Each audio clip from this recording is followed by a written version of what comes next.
going on, everybody? You got Mike here from Get in the Garage. Welcome. I am here with... I'm Luke, and you may have noticed that we haven't been here for a little bit. There were events going on in the country. George Floyd died, and we thought that maybe everybody else online deserved a little more space to say what they needed to say. We kind of wanted to let everybody else talk for a minute. So we were doing Deep Purple, but we decided that maybe we wanted to come and give you what we've been listening to for comfort. Just stuff that we're going to that makes us feel good. Maybe stuff that like has to do with what's going on. Yeah. We also just wanted to, say that we stand with the Black Lives Matter people. I don't think I need to say, what they have to say. You should go see what they have to say. You should Absolutely. get it from the source is what I'm trying to say. And there are plenty of charities and donation things set up that you can support. Yeah, if you go check out that organization, they can point you to all the right directions. Yeah, absolutely. So we're going to give you what's been giving us comfort and what we've been listening to, and try to just have some fun and get reacquainted with some of the things that we've come to time and time again. Yeah, absolutely. I mean, I think it's kind of like a good album is kind of like a good movie. You know what I mean? You're willing to watch it several times, and I think that we all have our go-to. I mean, okay. I have my go-to kind of shows, right? Like a show that I know is going to kind of like... Yeah, maybe if you're in a bad mood, you're going to put on The Office for the 80 millionth time, and it's gonna work for you. It's that kind of magic. And it just allows you kind of just a moment to kind of like zone out, because, we're living in heavy times, and it's difficult, So sometimes you want to, put on a record, especially I think a record, because I feel like some records can create this kind of a space where you can reflect on what's happening. Music can give you this sort of introspective kind of thing. I think what you're I'm gonna try to articulate that a little more.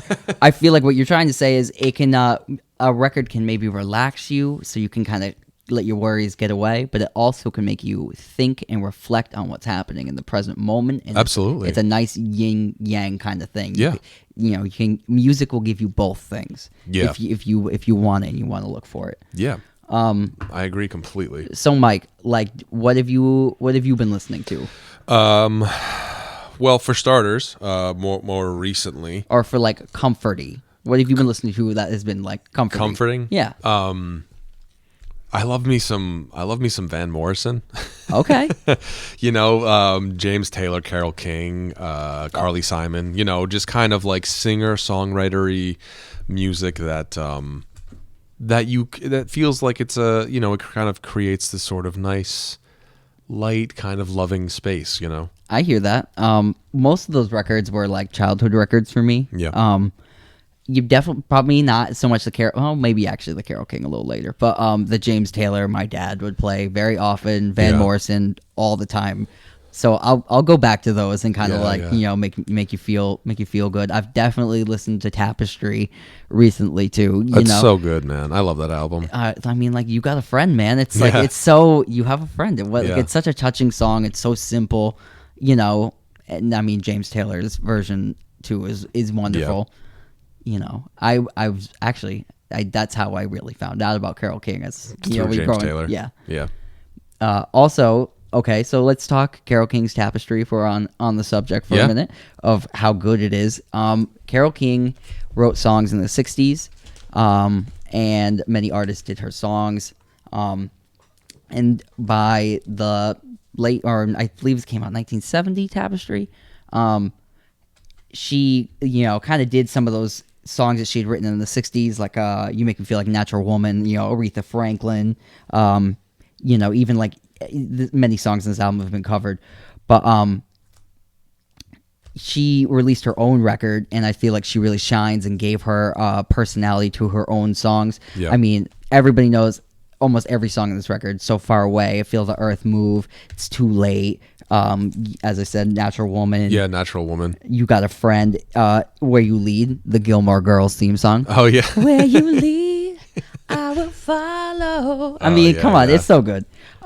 So yeah, I'll agree with you on that one. That one's comforting for me. Yeah, absolutely. And I mean, like, look, even just to look at the cover, you know, she's just sitting, looking, you know, she's by a window. She got her cat. She's Those got no shoes on. early 70s singer songwriters. They're like, those records are just mellow. Like Yeah. they're nice and mellow to listen to. Yeah, and the production quality is it's just really nice and warm and comforting sounding, you know. Right? Yeah. Oh, those warm records. Yeah. warm records, yeah. That's a good description. I'd also throw like Paul Simon's first record in there too. Yeah. I love his first solo record. I have not really listened to it recently, but it reminds me of all those other ones. Yeah, it's got that kind of a vibe to it. Definitely.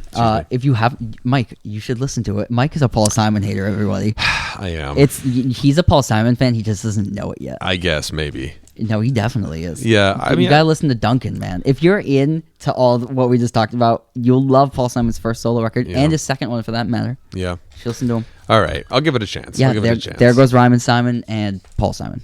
Listen to Okay. him. Okay. All right, I'll go for it. I trust you. It's gonna trust me, everybody. All right, I'm gonna throw one out there. That really, this record really touched me the first time I listened to it, and I come back to it time and time again. It's Odetta at Carnegie Hall. So powerful, man. Oh, Odetta's voice.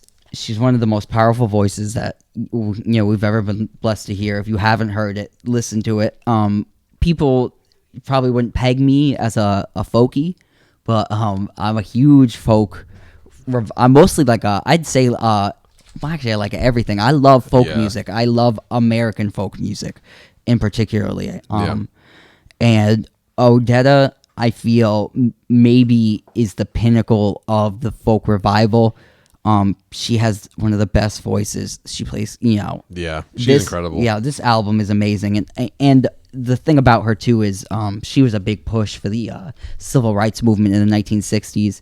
I believe Martin Luther King called her the voice of the civil rights movement. Oh, if I'm not really? mistaken. I Yeah, didn't know that. and this record really brings that home. Those messages. I mean, you have the Pete Seeger song "If I Had a Hammer" leading it off, and that's just a song about love between your brothers and your sisters all over this land. There's also on this album, I want to say songs about religion. Joshua fought the Battle of Jericho, and spirituality and what she was going through in her life. Even like in the end too, it really hits home. She sings with a choir, and you go, "Ain't no grave gonna hold my body down. Sometimes I feel like a motherless child.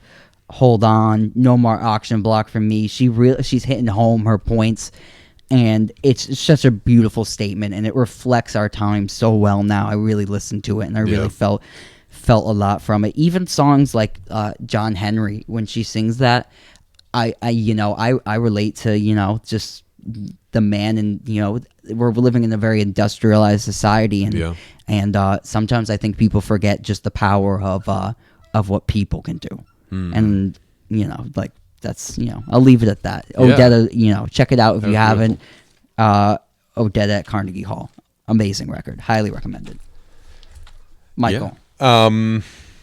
I've been kind of hitting back on some jazz lately as well.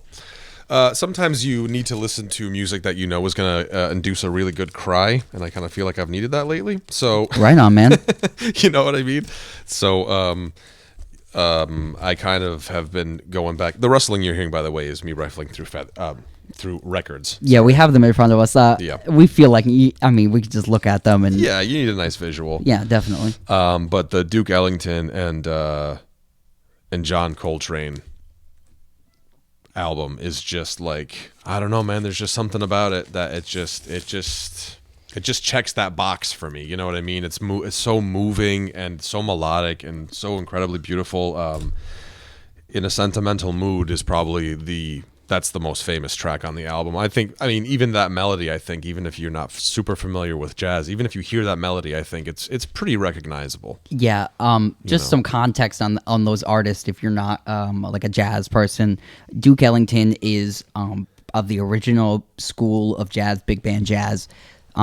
He's kind of I would say maybe like the one of the fathers, actually they have a name for them because they all have like a royal. It's like the jazz royalty. You have Duke okay. Ellington. Count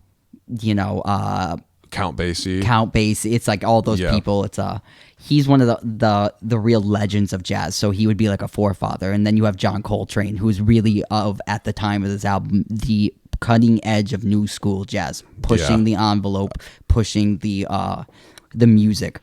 Yeah, and So when they meet together, it's kind of the old guard versus the new guard, but there's so much respect and there's so much, I think, appreciation and love that just comes out of their playing. And Yeah. I mean, if you've never heard Duke Ellington play the piano, it is he can almost convey the human emotion and spirit better than anybody I've ever heard, or just as well. I'm trying to think when did this come out? I believe that's 63 or 64. Oh, okay. So yeah, I mean, if you think about this, right? I mean, John Coltrane, for the initiated know that, like, if you listen to Giant Steps, even A Love Supreme, there's a lot of challenging bits on there, and like fast and kind of sporadic and kind of all over the place.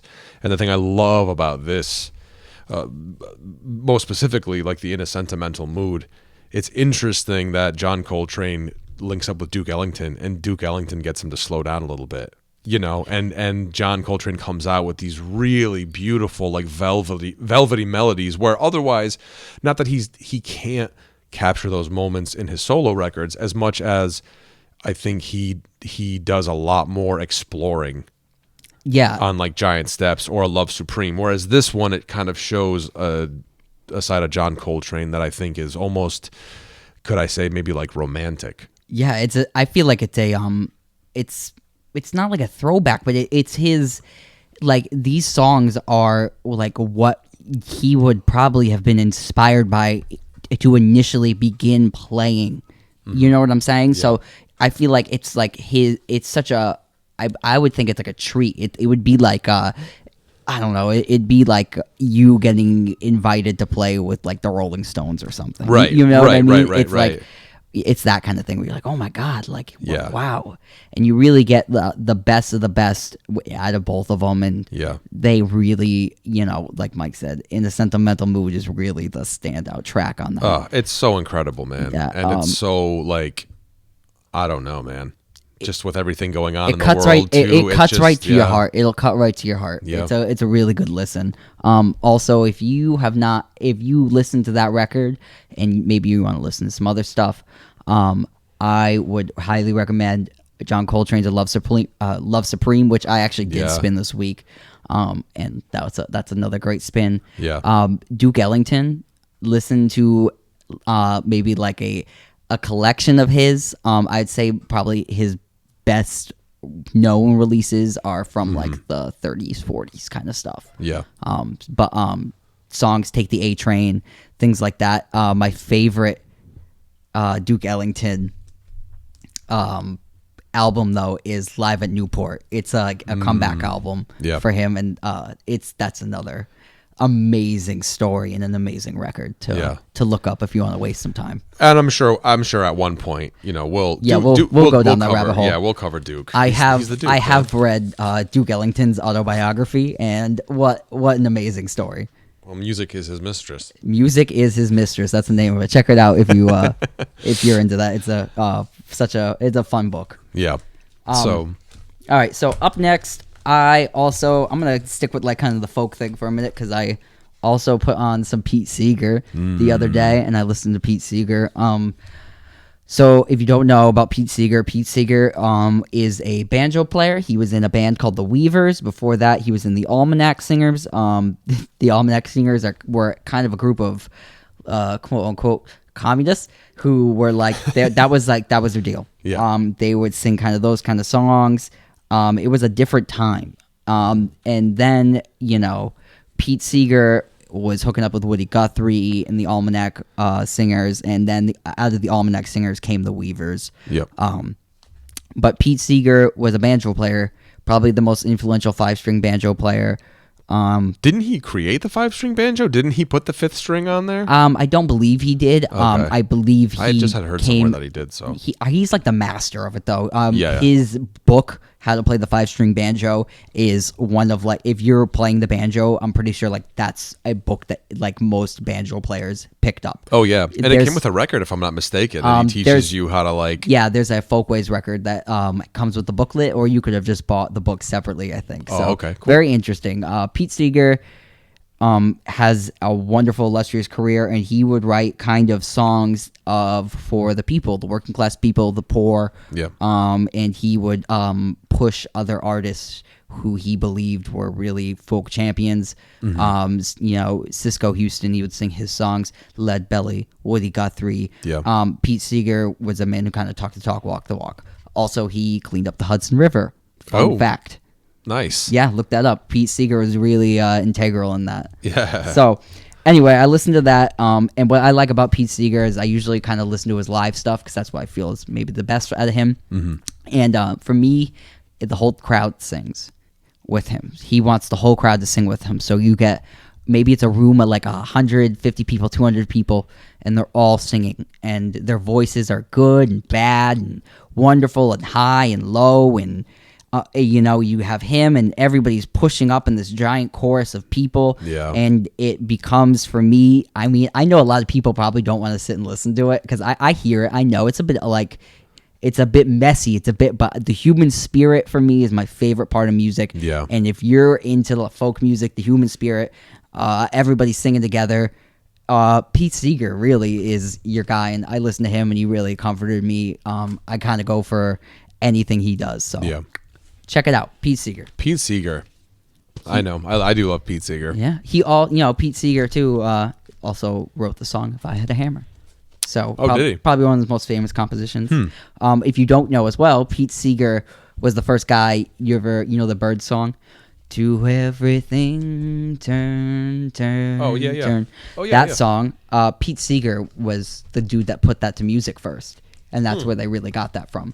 But fun fact, way. those lyrics are from the Bible. So, fun fact. And that's what I like. I think is interesting too. Like, I mean, you were talking about Odetta, and how she brought kind of like a biblical sort of gospel influence into the folk, and how Pete Seeger also does that. In other words, how gospel music and folk music there's a tie there. Yeah. You know what I mean? There's absolutely a tie there. Like, I was listening to, there were some it was like some sort of special edition Jim Croce, but they were playing his early stuff before he was signed and everything like that. And yeah, same thing. I mean, he was very Pete Seeger like. Seek and you shall find. Do you know that song? Seek and you shall find. Knock and the door will be open. Go. No. Yeah. It's okay. Well, but this similarly as well though. It's a very biblical gospel kind of song. Seek and thee shall find. Knock and the door will be open. It's this whole idea. That sort of religious thing. And speaking of spiritually charged music, you've been playing some Bob Marley? I have been, yeah. More specifically, Exodus. And may I be as bold as to say, it's his best record. It's his best record. I'll go as far as to say that I think it's a perfect album. Oh, I think it's definitely okay. It is a perfect album, start to finish. Listen, everybody who only owns Collection. Or is that what that record's Oh called? No, it's like his greatest hits. I think it is called Collection. No, it's called Legend. Legend. Anybody that just owns Legend, go out and buy Exodus. It's amazing. If you're like an album guy and you're like, I like Bob Marley, but all I've ever heard is Legend, buy Exodus. Exodus is a perfect record. Natural Mystic. Dude, just side 2 starts with jamming. Waiting in Vain, Turn Your Lights Down Low, amazing song, amazing, beautiful, romantic song, Three Little Birds, and then One Love, People Get Ready, I mean, and yeah, Natural Mystic, so much things to say. Guiltiness. So much things Guiltiness, to say. man. Yeah, it's so good. Guiltiness. It's so good. And then, of course, the title track is, I mean, so heavy, too. One of the heaviest songs ever written. It's probably let me just say this. Also, guys, another thing that's cool, too, I mean, if you're into Exodus, like that song is written out of the book of the Bible, Exodus. Yeah. Which is a fascinating read.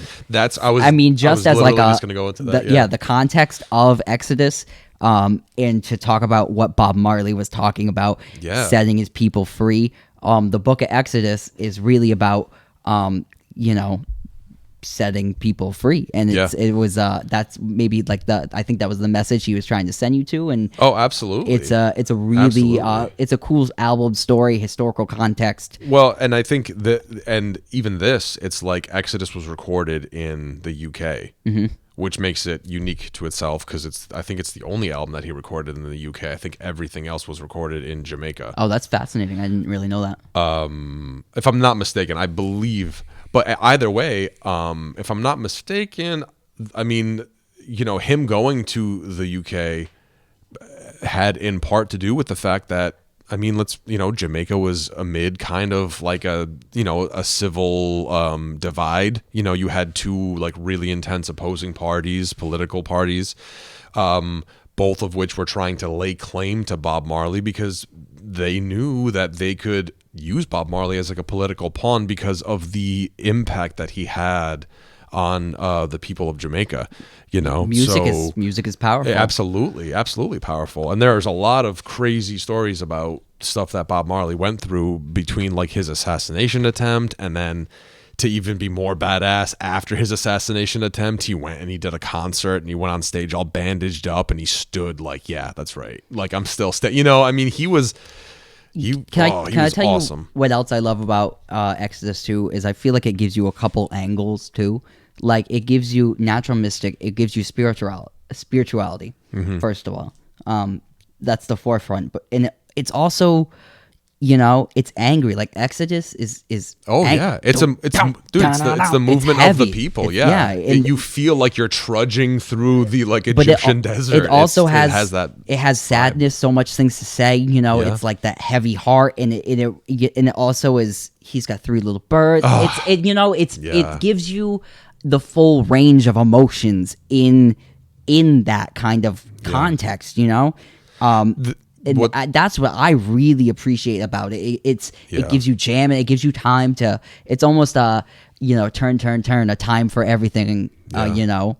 That's what I kind of get from it. It's really a well-rounded record. It's not all angry. It's not all mystic. It gives you a little everything. So it gives you a lot of different flavors of who Bob Marley is, and I feel like that's why it's the best statement of Bob Marley. Yeah, and it's so beautiful. And I mean, I've said this to you before, but when Bob Marley says, "Don't worry about a thing, because every little thing is going to be all right," I believe him. Yeah, because he's telling the truth. Like that's what is the most profound thing. I hear it, and I'm just like, I think everybody does. Right. I think everybody does. Yeah, and that's why he's one of the greatest. Yeah, such a figure. Yeah. All right, absolutely incredible. So we don't end up talking about Bob Marley all day. I know.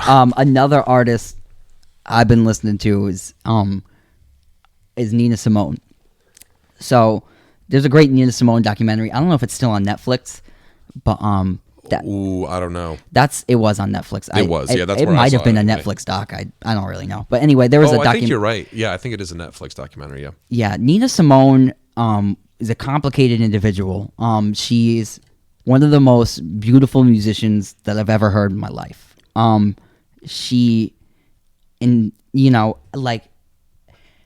like can get righteously angry, but then so sentimental and beautiful. Yeah. And she tells the truth, and that's what I like. So along with like maybe like some civil rights music that I had like learned about, and like I'm gonna be honest with you, Mike, I learned about the civil rights movement through music. Yeah. Through the folk revival, and then I would go, oh, okay, so these people, okay, in that group, and then it would force me to research and really read about what happened in these people and why and who, and that's a great thing about music too. It can lead you down a nice history lesson that maybe you didn't know, and I love getting context with my music. So anyway, Nina Simone, and the record really I was listening to was Nina Simone in concert. Also, to throw out another one, Radiolab did a wonderful little segment on Nina Simone the other day, and you should look that up because it really kind of hits home too what the message that I'm trying to say is. She sang a lot of songs about about what's going on. She has a song called Mississippi Goddamn. Yeah, man, that song. Now, Mississippi Goddamn is such a powerful song. It tells her story, what Right. she was going through. Yeah. And it's very honest, and it's something I think most people should hear. You should hear it. You should hear what she has to say. Yeah. It's a beautiful song, but it's a hateful song. It's an angry song at times. Yeah. And I think it's one that needs to be listened to, and I feel like it's incredibly valid. Also on this record is old Jim Crow, Go Limp. This record is trying to say something. She also gives you a little kind of other songs, but another song I would check out that I don't have on vinyl is I think it's called The King of Love Is Dead. Okay. And she did a concert 2 days after Martin Luther King was assassinated. I believe they released that concert in full. I've listened to a lot of it. I would listen to it. And it's amazing. It touches you in all the right spots. It'll and it'll really give you an air of what was going on and how people were feeling. And Nina Simone is such a beautiful piano player. I recommend you listen to almost everything she does. Yeah, and she was classically trained too. That's what I think. She also kinda wrote sets her apart. "Young, Gifted, and Black," the song that Aretha Franklin ended up covering and making more famous. That's a Nina Simone tune. So Oh, no way! I didn't know that. absolutely. Nina Simone's Nice. where it's at, everybody. Yeah. Also, I know we're talking folk. If you're into folk, Nina Simone's Newport Folk Festival. I love that record as well. Look up Lil Liza Jane. You want to hear? Oh, yeah. You want to hear that girl get some rhythm? That song takes flight. Okay, so Mike, what else you got over there? So, just kind of, how you kind of touched on like what were the staple albums in the household kind of thing, or growing up and stuff. This wasn't necessarily the two albums weren't necessarily like a staple in terms of what was in our 6 CD changer, because my dad's music kind of overruled it, and rightfully it was good music, but it just wasn't. I've been spinning some Doors, and the Doors have a real special place in my heart. Just in the way that like it's my mom's favorite band, and just there's just a lot of sentimental sort of attachment to the Doors, even though they can be like kind of gross and trashy and and all that stuff. But yeah, more specifically, it's been L.A. Woman, and I went back and did Morrison Hotel. I kind of feel like L.A. Woman is the album that gets like because it was Morrison Hotel and then L.A. Woman in terms of the order of release, I believe. I think it was. No? I don't think that's right. Yeah, I thought it was Morrison Hotel and then. Oh LA yeah, Woman. you might be right. I thought it was Soft Parade was before Morrison Yeah, no, Hotel. you're right. Either way, the point is that I'd say that L.A. Woman and Morrison Hotel are very similar in the way that it's kind of like going back to because Soft Parade is basically like their Sgt. Pepper's, that's the whole It's their art record. It's bro. their art record, and I like that album too. I'm not saying I don't like that album, but I especially L.A. Woman. I love L.A. Woman. Can I just make like a point real fast that I Sure. want to make for all you people who are like, that's the Doors art record? Let's just talk about how The End is one of the artsiest songs ever written. Yeah, And it's pretty early for that movement. and that's on their first album. And it's so it's shocking. Oh yeah, So anybody that wasn't claiming that the Doors are already an art band is like, I don't want to hear it. I don't want to hear it. When the music's over, arty. Oh, yeah. Super arty. Yeah, Like, it's the poet. I don't want to hear it. The Doors were artsy from the beginning. Yeah, Covering Whiskey Bar, it's like, yeah. get out of here. I think that I ain't buying that narrative. I think that's like when people try to like, like say bad things about the Soft Parade. When they do that, I think it's just because it's such out of context for the rest of their music. Yeah. Oh, hitting stuff over here. But yeah, I think it's so out of context of the rest of their music that they're just like, eh. But Yeah. I really enjoy Soft Parade. I love Soft I don't Parade. find it to be as as artsy out there Sergeant Peppersy as everybody would claim it to be. Right. I think the thing is that with that, it's the song, The Soft Parade. That's the big, because I can't remember the track listing on that album off the top of my mind, but the other tunes on there. You have like Follow Me Down, Touch Me. Touch Me. Yeah. Yeah. But even those songs, those are kind of like standard, kind of like Doors-esque songs. I think The Soft Parade is the only challenging track on there because it has multiple parts and stuff like that.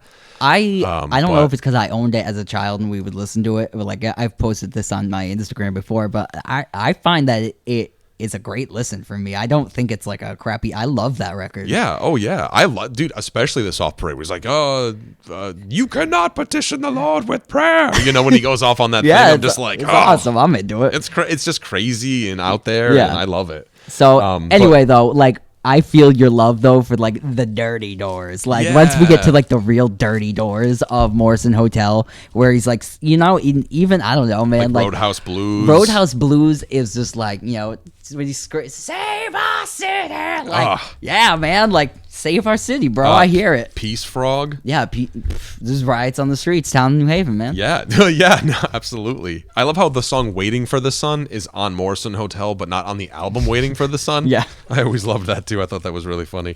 But then "Ship of Fools" too. That's kind of a weird song. "Indian Summer," you know, it kind of gives you this kind of thing, you know. But they definitely sound like they did copious amounts of psychedelics in the desert. That's for sure. Getting on to "L.A. Woman" though. "L.A. Woman" is I don't know, man. Like I know it's cliche, but it's my favorite. I love it. I love it so much. Because that's another album where it's just like start to finish. I can listen to the whole album and not really like, okay, maybe L'America I'll skip over every once in a while. But what's funny is that Riders on the Storm was probably the Doors song I heard the most, right? Aside from like the quick singles that we got, right? You know, that would just be on like classic rock, like Love Me Two oldies radio Times or something. Yeah, Touch Me, whatever. And Riders on the Storm is always one of those, you know, if the DJ of the radio station is going to throw on a deep cut that's not Freebird or Stairway, he'll put on Riders on the Storm. You know what I mean? So, but man, I love that song. I really do. It's Riders one of those songs that doesn't get that like Back in Black gets cliched for me. Yeah. Like it's not that I don't like it because I do like it. Yeah. Like, you know, man, I get it. Whatever. Yeah. But like I was 13 once. We all get it. Yeah, but absolutely. Songs like even like "L.A. Woman." "L.A. Woman" does not. I could hear it over and over again and get excited every time he goes like, "Mr. Mojo Rising." Yeah.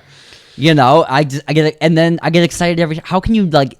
I can't find it cliche because he's just so untamed and the band's so hot, and even Jim Morrison going like "woo" before like the solo kicks in. You're just like He's like yeah. He's doing those screams. It's my favorite Doors record, and that's one that does make me happy. It brings back so many good memories of just just hanging out with you listening to it. And also this album features Jerry Sheff on bass, which I think that's Elvis's bass player, right? Elvis's bass player, yeah. Well, I don't know if it's the only album that features bass guitar. No, I believe there's bass on "Soft Parade." There's bass on a lot of stuff. Yeah. Okay. Yeah. So there's bass on that too. Yeah, there's bass on Morrison Hotel as well. Yeah. Oh, fun fact too. Did you know the harmonica on Roadhouse Blues is the dude from John Sebastian from the Lovin' Spoonful? Oh, I didn't know that. Yeah. Oh, pretty really? cool, right? Pretty cool. Yeah. It's a fun fact. Okay, this is a completely random fact in the middle of the show, but I was so. Listen, guys, record collecting has like shown me so much magical stuff throughout the years, and I got a good story the other day. So I am listening to the Shangri-Las. Man, I can't talk today. I'm sorry, everybody. The Shangri-Las. Yeah. Who are probably most famous for the song "Leader of the Pack." Mm-hmm. You know, you leader of the pack. So I'm listening to that girl group, and I noticed the album is called Shangri-Las 65 that I was listening to. Okay. And I noticed that a Mr. Levon Helm has a writing credit. Oh, I saw that you put, yeah. And I'm instantly puzzled because of a couple of reasons. One, Levon Helm is not a famous man in 1965. The band would not release their first album until, I think, 67. Yep. Or 68. I think it's 67. I'm not too sure, though. So anyway, I'm like, I definitely know though he is not a famous person. Levon had played with Ronnie Hawkins, with the rest of the band. Yep. Who were Ronnie Hawkins' backing band, and then in '65, Dylan's tour is taking off as well. So they were like in that band, but Levon was only in that band for like a second, and like his band, like I don't think it was like Dylan's backing band was not famous. They were nobodies, Right, Because right. you know they just weren't famous. So anyway, 1965 Shangri-La's album. Levon has a credit, so I'm like, well, maybe this is an old song you wrote and they just picked it. I was like, but this seems very strange that he would get his song in this album. Yeah. So I look it up, and it ends up being that Ronnie Hawkins put that song on his album, and it was on Roulette Records. So back in the day, a lot of record companies were fronts for money launderers and the mob. You don't say. Yes, I do say. And so this song would get placed on certain albums, and it would get recorded so that they could keep laundering money through Levon Helm, who they didn't know. Levon didn't know. They just put his name on there. And this crime family was laundering money through the song and stealing it through Roulette Records. No way. Yeah, this was like a common practice. Like mobs and had a lot. Were in the business a little bit. They had their hands in everything. So Yeah, right, you know, he was a front for the mob, and he had no idea. They were just like putting money through that song and No stuff. way. Yeah, and so it would end up on albums that it shouldn't have been. You know what I mean? Just Yeah. because, hey, throw that on there, because so and so, you gotta owe me a little bit of money. Da da da da da. So I thought that was very interesting. It led me down a very cool Yeah. story. That is weird. Yeah. Man, I wonder if Levon Helm ever found out. I mean, don't I'm know. sure he probably found out eventually. Hold on 1 second, Michael. Okay. Fill the time. I will be right back. Okay, I got to fill the time.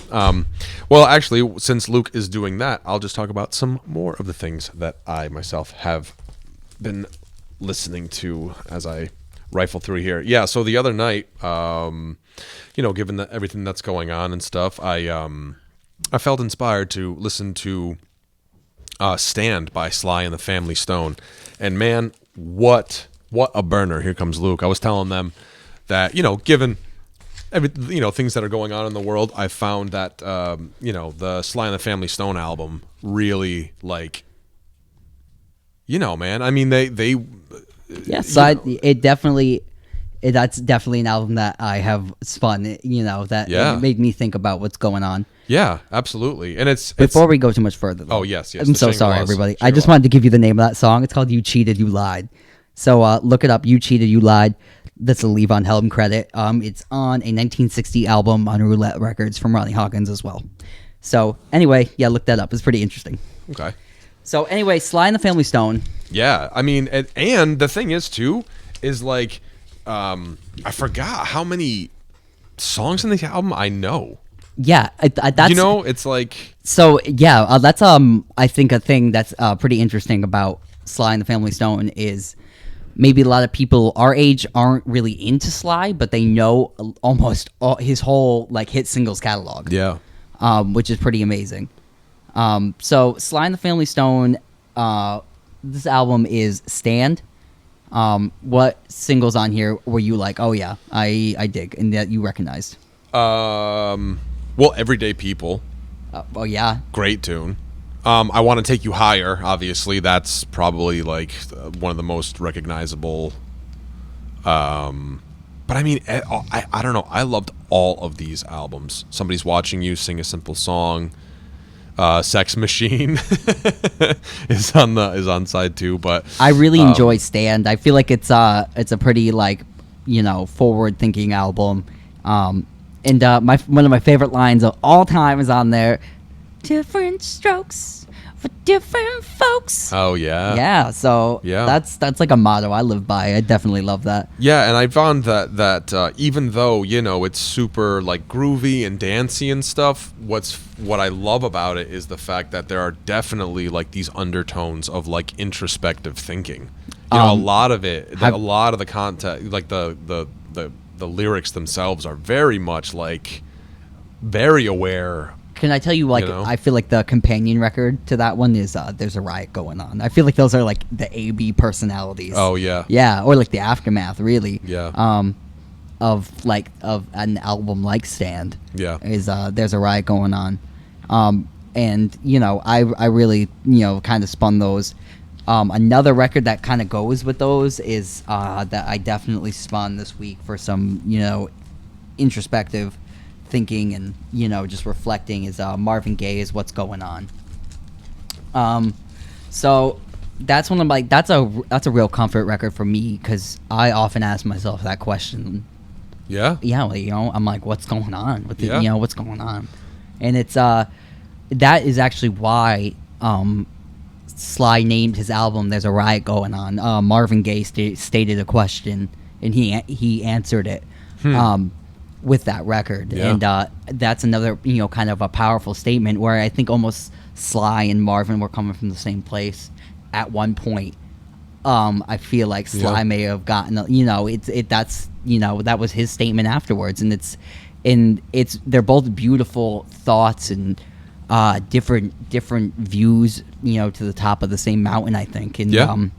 I just Marvin Gaye's "What's Going On" is so let's maybe and let's talk about, because we're here to talk about music and how good we think it is too. So Sly and the Family Stone "Stand" too was highly influential on artists such as Miles Davis to go electric. Oh, yeah. And just that kind of thumping, awesome, powerful, Yeah. messagey, a good time, positive music Right. that Sly was putting on. And I feel like he's also in maybe like competition with like some James Brown kind of feels at that time. Mm-hmm. And Sly is one of the greatest performers of all time. If you Yeah. haven't seen his Woodstock performance, Yeah, where I was he just gonna say performs Woodstock. in the dead of night, oh, it's beautiful. It is magic. He gets everybody moving. Yeah. So as for Marvin Gaye, "What's Going On," this album is very interesting. So as you may or may not know, Marvin Gaye was an artist in the 60s who worked for Motown, and he would get paired up with his hit singles are like "Heard Through the Grapevine." Yep. And then he would also get paired up with women singers. Most famously, it's Tammy Terrell, I believe, who is on "Ain't No Mountain High Enough." Yep. So Marvin Gaye is that kind of. He's more of like a pop artist from Motown. I mean, he does sing soul songs, obviously. Yeah. But what I'm saying is that they make the pop charts, and he sings with women, and maybe the songs aren't like they're like "I Heard It Through the Grapevine" is more of a him her relationshipy song. That's that kind of thing. "Ain't No Mountain," same deal. Even though that's such a positive song, I Right. feel like anyway. But It's kind of like a dialogue yeah. type song. So Marvin Gaye comes up with this idea, and he brings it to Berry Gordy, the head of Motown, and Berry Gordy goes, "Nope." And what ends up happening is Marvin Gaye says, "No, this is happening. This is my message now. I'm an artist. I need to say my statement to the people. How can I sit by and all this is happening?" He has such strong feelings. And on this album, it's basically a concept album about what was going on at the time it was released, what I still think is going on today. Yeah. And it's a beautifully framed record. You have the song "What's Going On" that I think everybody has heard. "What's Happening, Brother." You have "God Is Love," "Save the Children," "Mercy, Mercy Me." You also have you have songs about the environment, inner city blues. So he's really talking about everything. He's talking about the environment. He's talking about the inner city. He's talking about his life. He's talking about God. It's a beautiful statement. All the songs flow together as well. So it sounds like it's one continuous song. It's one of my favorite records of all time. When I look at the world and I'm feeling a little bit sad, this one will bring me back up. Yeah. It gives me some hope. Yeah. Hitting the mic over here with the record, but I would also say if you want another great version of "What's Going On," oh man, now I'm not gonna. Donnie, is it Donnie Hathaway? Maybe. What is it that Yeah, you're... Donnie Hathaway, I believe is his name. He does a kick and cover "What's Going On" his live album. Oh, okay. So Cool. I highly recommend that. Oh, I'll have to listen to that. I haven't heard that one. Yeah, I'll play it. I'll play it for you after this. It's amazing. It's so good. If only we could play music. Guys, if we could play music, the show would be 5 hours long, and me and Mike would never leave because this is what we'd be doing. We'd just be like, "Oh man, you hear that?" Yeah. So yeah, Marvin Gaye, what's going on? Those are kind of the records I've been listening to for comfort. But we also got, I got some that I'm just listening to because, I got some new records in the mail, guys. Yeah. Well, what else you got? Okay, so this one came from my girlfriend, Chelsea. She is a fan of the artist Mac Miller. Guys, I'm not like super into hip hop. It's not that I don't like it. It's that it's just I don't know. A lot of it just doesn't like hit me super well. It's not that I think I'm like that sucks. It's just like not my favorite thing to listen to. Sure. But every once in a while I'll get like a artist that I kind of get into and they really speak to me, and I will I dig it, and I'll try to listen. Yeah. I try to have open ears. I just don't have open ears for everything. There's not enough time of the day. So yeah, anyway, Mac Miller, she really played that, and I really, started playing it. I first heard his album Swimming, and then Circles, that his how do you say that word? I'm so sorry. Posthumous. Yeah. Like after he passed. Whatever. Post. Anyway, Yeah. He has passed away, sadly, but they released a record and they finished it up that he had been working on. It's called Circles, and I found both those albums are amazing. And it was pointed out when I read kind of like a little backstory about it, why I think I might have enjoyed these albums a little more. I think I find that when people have like a million people in the song, I'm like, who's in this band? Like, who's the rapper? Like, you know what I mean? When you're trying to listen to something new and you're not super familiar with it, and there's like 5 people on the song. On every song. For me, that makes me disinterested because I'm not like as, you know what I mean? I want to hear what you have to say as an artist. Right. And Mac Miller, I think there might be like 2 people on here, but they're not rappers. I think they're like singers on both of them. John Mayer's on Swimming too. He plays. He plays on one of the songs. Thundercat's on that record too. Yep. Great bass player.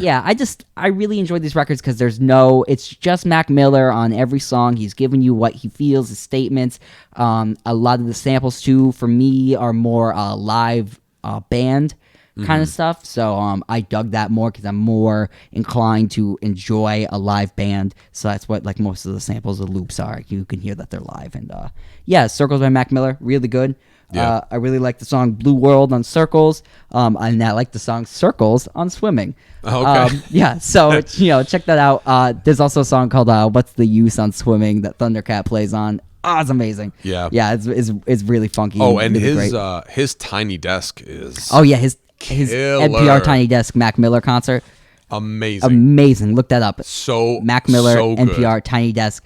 Yeah, because I showed Mike and Mike was like, man, that's awesome. Yeah, and that I didn't really listen to Mac Miller much before that, but that was kind of my catalyst. It really shows his I feel like his artistic sensibility, and he was. It's sad that he passed away because I feel like he really, really was on the forefront of me because I feel like those are such cohesive albums for me, and as a rock fan, I guess is what you would categorize me as. All right, I got another record in the mail. I pre-ordered this a while ago. Curse? Yes, by the band Heinz. They are from Madrid, Spain. Oh, cool. They sing in English though, so that's pretty cool. I found these people online in someone's Instagram story. It was the band Twin Peaks, which I enjoy. They were like, "Hey, check out this band," and this band is all female. And they rock and they're fun and they play instruments. I like to hear their point of view because I'm going to be quite frank. A lot of the time I am so sick of the male rock, so it just gets boring to me. And I like to hear what other people have to say. I like to hear what women have to say. And I like... Absolutely. Yeah, man. And I really enjoy the way they write music. And it's not because it's just because they're women. You know what I mean? It's because... it's a different point of view that I enjoy hearing from. Yeah. That and even like the way they structure like a song is different than like their sensibility is just so interesting to me. And I don't, maybe it has to do with their location from being from Madrid, and maybe they have all these different like musical influences that I don't know about. Yeah. I'm sure. I mean, Spain especially. You're talking like flamenco music and stuff like that. Like very, very guitar heavy too, though. Like yeah, and it's awesome. These girls, they're a band which I enjoy. Like, there's drums, bass, and 2 guitars. Yeah. It's cool, man. I like bands. Like that's something I'm interested in. Like I'm interested in like friends playing together, like the Ramones. Yeah. Even though they were not friends, I'm interested in that kind of like thing. What was that? Speaking of all girl bands, there was that other band. Those girls, I think they're from like the Midwest. It's those 3 girls. Remember you were the one who showed them to me. Oh, I don't know. They're on like an indie label. It's those. I'll remember. I'll look it up and I'll remember. The Bralettes. Oh yeah, the Bralettes. They're from Texas. They're from Texas. Yeah. They were they're out there. Look it up. They have a song called "Scary Harry." It's got a really cool music video. Yeah. I really dug that band too. Yeah. Yeah, kind of like the same kind of context. Actually, I found that band because they opened up for Heinz. Oh, no way. Yeah, so Okay. people supporting other people is awesome. Yeah. Yeah, so that's actually how I found that band, and I was like, oh, I really like you guys too. So anyway, off this, I would recommend off this Heinz record, which is called "The Prettiest Curse." I really like "Riding Solo" is a fun song. It sounds like an electronic song, but then you listen, you're like, oh, this is all instruments, so that's pretty cool. And I also like "Good Bad Times" on here, but I listened to the whole thing a couple times. Pretty cool. I really enjoyed it. Nice. Now for some more throwbacks over here of other things I got in the mail. So our first episode was about Black Flag. Though Yes. I did not get Black Flag records in the mail, I got a band called DC3. Now, Black Flag's third singer, Des Cadena, after leaving Black Flag, formed DC3. They released 2 records on SST, and I got them on Discogs the other day. This band is pretty interesting because DC3 were influenced by bands like Deep Purple and Mountain, which is I enjoy that because like Des Cadena was in Black Flag, but you could also enjoy Mountain and Deep Purple, which is like what I like. And then you tell like people who are into punk that, and they're like, yeah, no. And I'm like, you're stuck in your rules, like like there's You're missing out. You're missing out. So anyway, these records I have to say are not like great records. Yeah. The music was pretty cool. The vocals were like not the best. Sidebar: Luke had me read like the notes on the back of the album after, like before we started recording, and he's like, "Hey man, you should check these records out." I just picked them up. I was like, "Oh cool." He gave me the whole backstory. And on the back it actually talks about how like the bands that were influenced were Deep Purple, Mountain, etc., whatever. And I was like, "Oh man, I should really listen to this." And Luke's just like, "Yeah, it's not that great." You know what it is for me too, guys? It's definitely got that 80s drum production on it, which is like, I mean, I'm sure like in this podcast we're going to talk about this a jillion times. I think we already have. Yeah. But that's like a big issue with me with a lot of 80s music is the drum production is so bad and gated and horrible. And guys, I implore these bands to get your tapes and fix them. Go back, take the reverb off your drums, and maybe try to remix it for a modern era. And I don't know if that's possible, but I definitely heard it was done. I mean, you could still have both versions too. You know what I'm saying? We could still live with both versions, but like because John Lennon did it. I mean, he didn't do it, but they did it with Double Fantasy. Because Double Fantasy, which was released, and that has a very 80s drum sound. That record was released in 1980. Yep. Like just like starting over. It's got that like bop, bop, pop, pop, pop. The drums are huge on that record. Yeah. And well, they're not huge, but they're like 80s-y. Yeah, and, no, I know what you mean. Yeah. No, yeah, I know exactly. But what you anyway, mean. they did like a stripped version of that record where like they took like the effects off like the guitars, and the guitars are more natural and the drums are more natural, and the vocals aren't so like caked on. And I really, really enjoyed that record like that. It gave it a whole new life, and it was really interesting because they released it with I believe like the original, and then you got the new stripped mix or whatever. Oh, cool. Yeah, so I look up that record if you're into that. But yeah, I would really enjoy if a lot of bands did that, because I mean, I don't know if there's anybody else out there that listens to 80s drums and are like, why? We like Tom Petty got the best drum sound on Damn the Torpedoes, and then you all blew it. Yeah. You all blew it. You all got new toys, and you needed to use them, and I don't think you needed to. Yeah. That being said, though, the music of DC3, it's fun to listen to. I enjoyed it. And I enjoyed it, and I also was like, this isn't the best thing I've ever heard. Yeah. But it came with some really cool SST record inserts. Like I'm showing Mike this one right now with a ad for the Black Flags. Who's got the 10.5 live in '85? You could send it in. On the backside, it has a list of all the releases that were available at the time.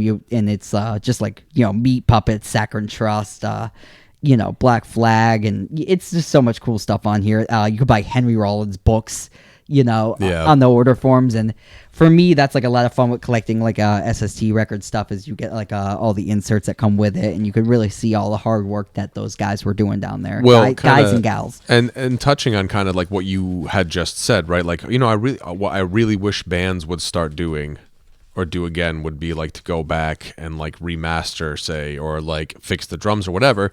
Another thing I wish bands were doing, not that some indie record labels don't do it, but like how you said, like you have this cool like order form that comes with the record, and and then like maybe like a ad. Yeah, mail order is fun, man. Yeah, like that kind of stuff, like, I mean, you get inserts nowadays, but most of the inserts, it's like maybe a picture of the band or a track listing, and then maybe like the download card to download it digitally, even though, like, let's face it, we all have like Spotify or something where we can just listen to it and stream it for free anyway. We don't need a digital download card anymore. I think they stopped doing that. I haven't really seen a lot of record companies doing that anymore. What I really think we should do is help other bands and champion other bands. So yeah, that you can release your friend's mediocre record again. We all want to hear it. We want to hear it now. Yeah. Get together, champion other bands. DC3. Yeah. It's a fun listen. If you like metal music and punk, it's fun. It's a fun listen. Yeah, it was definitely a fun listen. Nice. Do you got anything else over there, Mike? What do you got?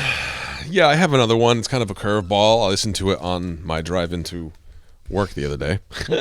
Just because it was just like, it kind of came up as like a suggested album, and I was like, you know what? Why not? So I listened to some Alice Cooper, the album Killer. Did you? Yeah, so you like listen to it as a full thing? I didn't get a chance to listen to it in its entirety. I have listened to it in its entirety before. However, when I most recently listened to it, I just listened to, I mean, I did it streaming, but okay, so side one, say, of the album, like Under My Wheels, Be My Lover, Halo of Flies, Desperado. Oh, and I'm a gambler. And it's weird. Like Step into the street by sundown. His band is great though on this album. Oh, the original Alice Cooper band is no joke, everybody. The original Alice Cooper band is one of the hottest bands of that era. They're amazing. Yeah.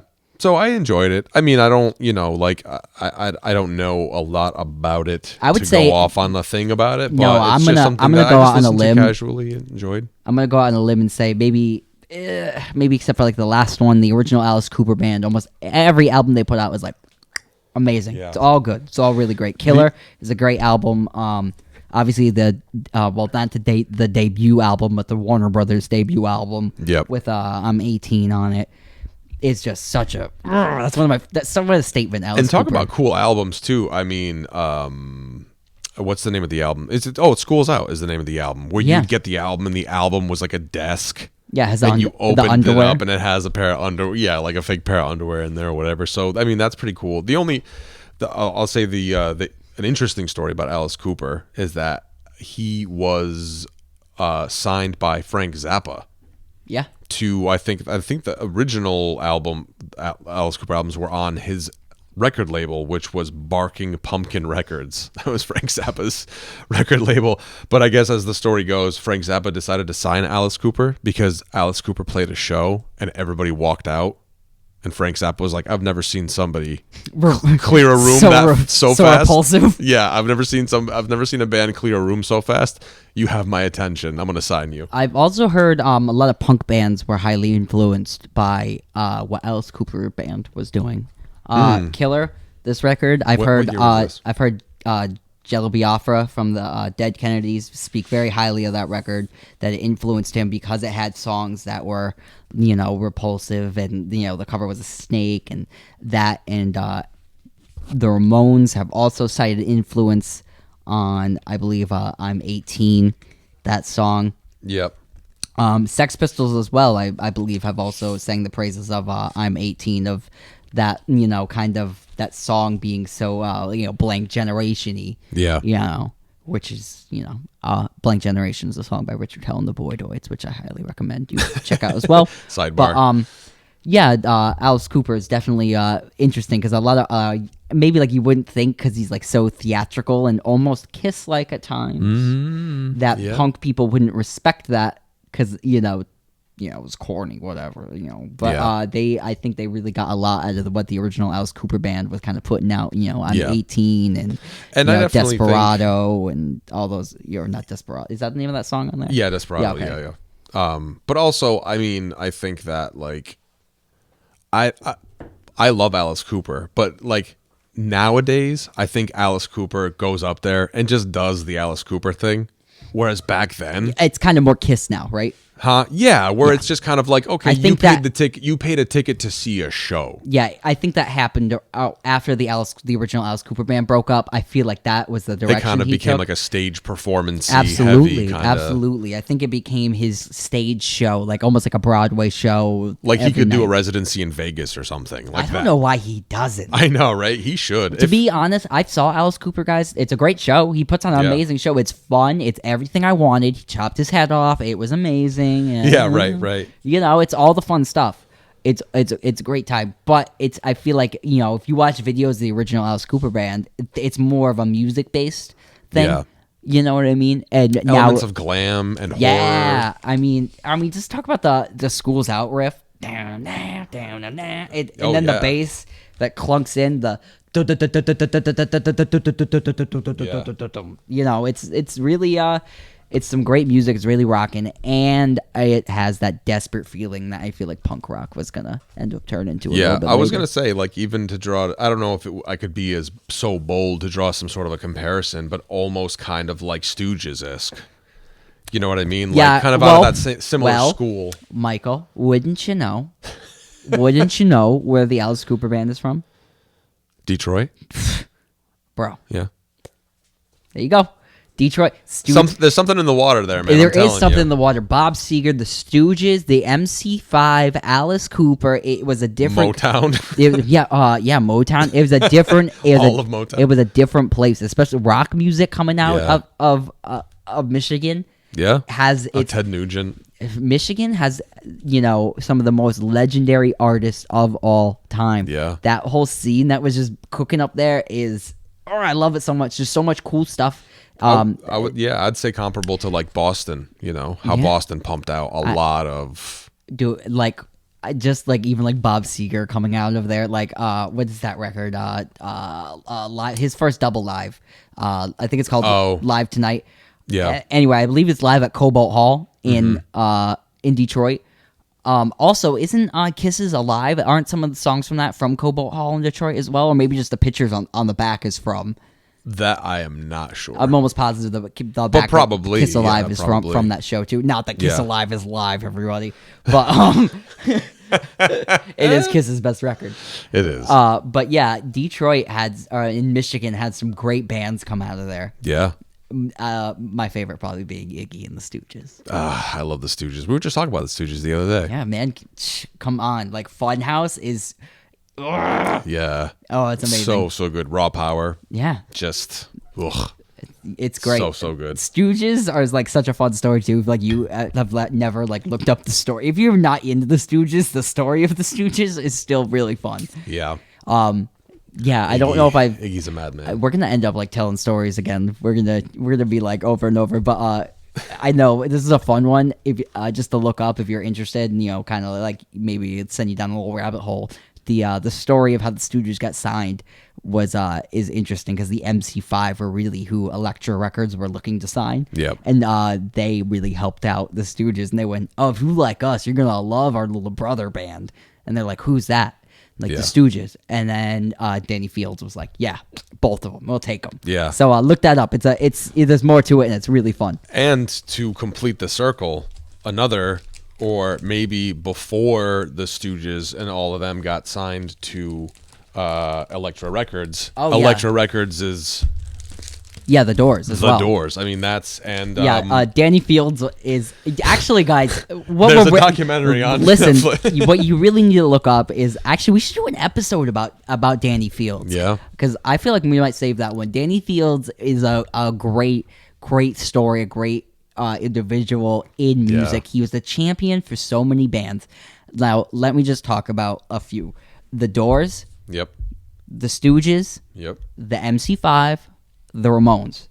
Now, if we're talking influential bands of like pushing the tide forward, I feel like that man had a vision, and he pushed it all the way.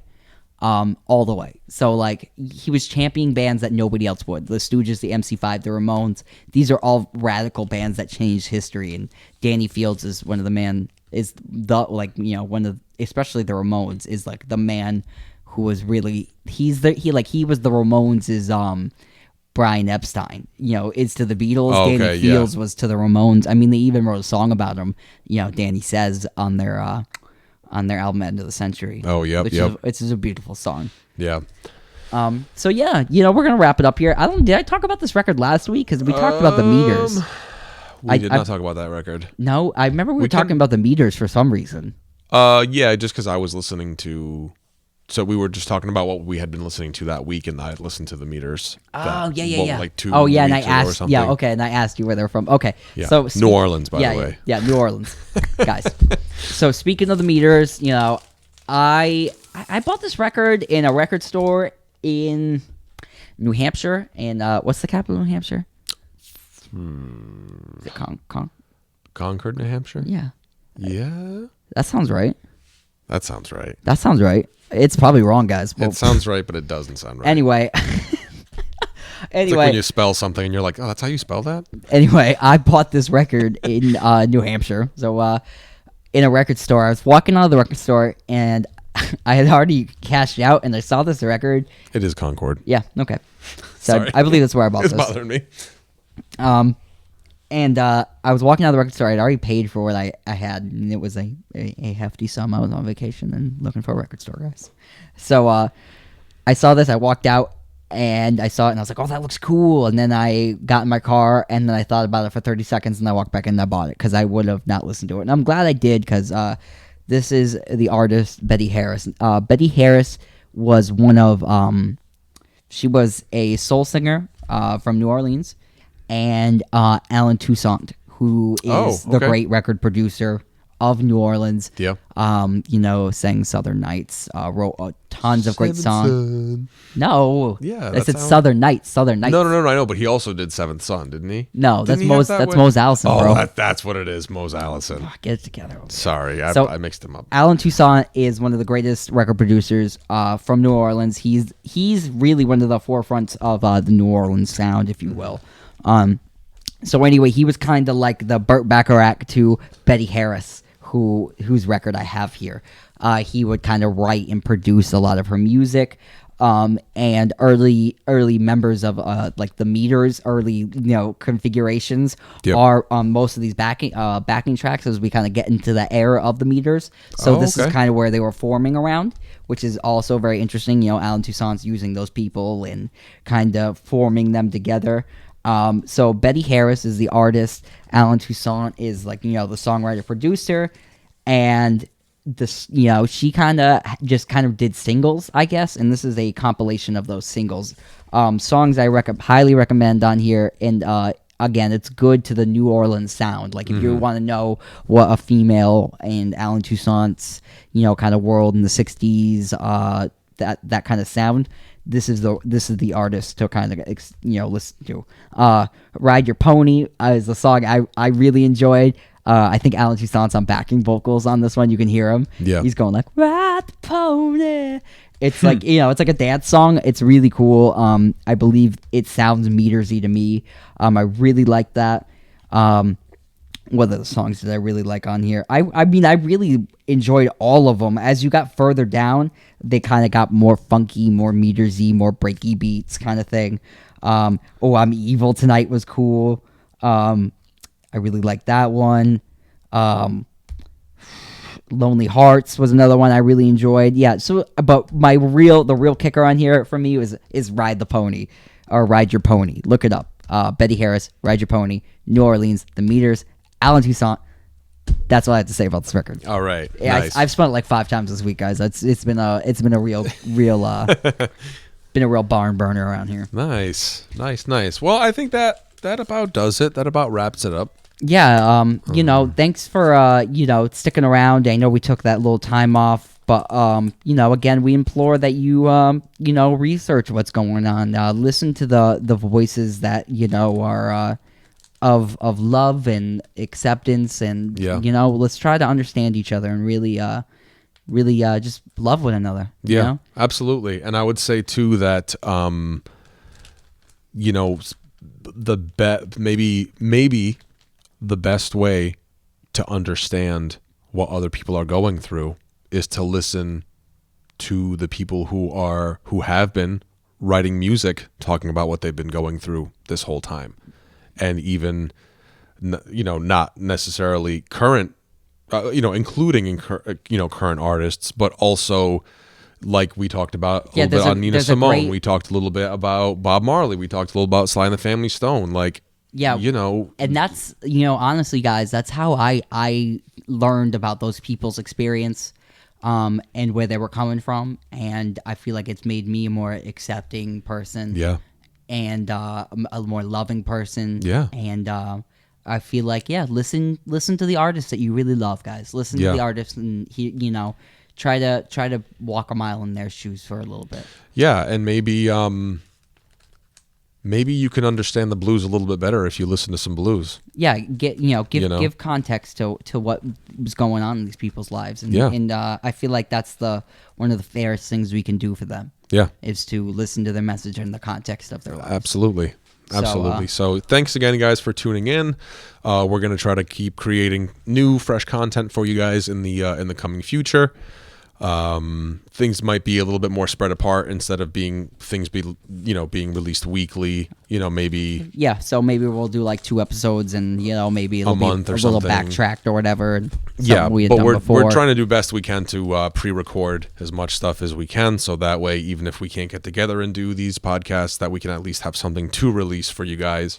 To just kind of, keep consistency and everything. So we appreciate you guys listening. Don't forget to like us on all social media platforms. We love you guys very much. Love, peace, hair grease. Absolutely. Take care, guys. Bye-bye.